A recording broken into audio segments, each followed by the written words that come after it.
Now coming to the radius and ulna of the dog. So this is the radius, this is the ulna.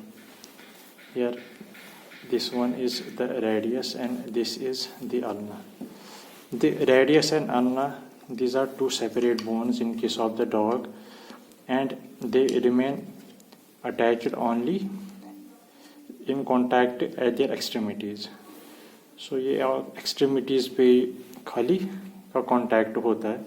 So these are the two separate bones in case of the dog. So dog में radius and ulna दो separate bones होती हैं and they remain in contact only with their ends or extremities. So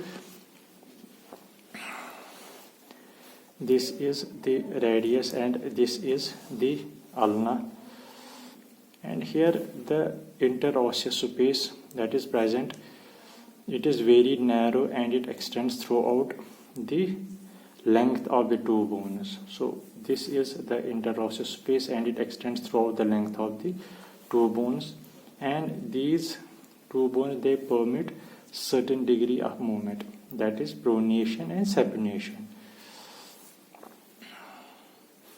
Now coming to the radius.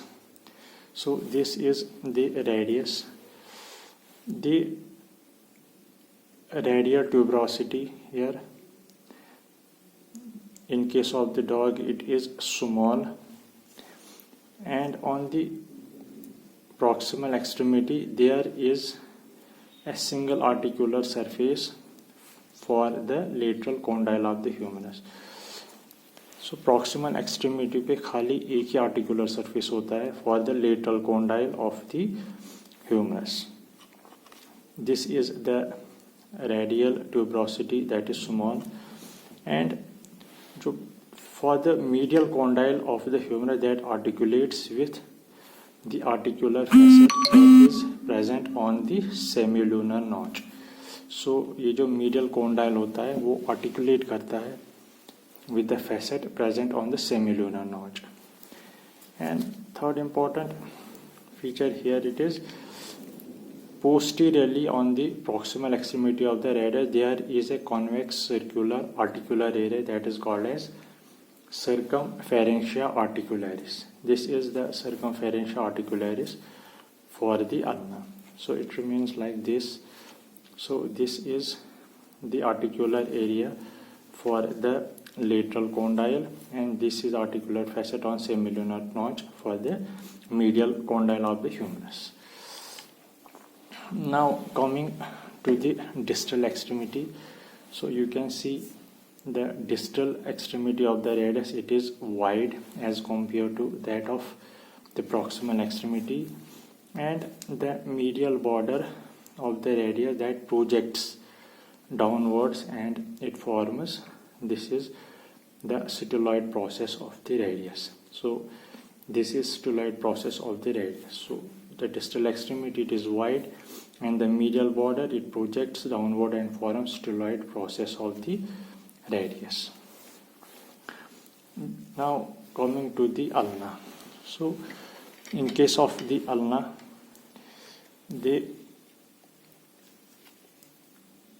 summit of the ulna, it is grooved. You can see it is grooved in case of the dog. It is grooved. The summit of ulna, it is grooved, and the ulna, it crosses the posterior surface of the radius mediolaterally. You can see it has crossed this mediolaterally.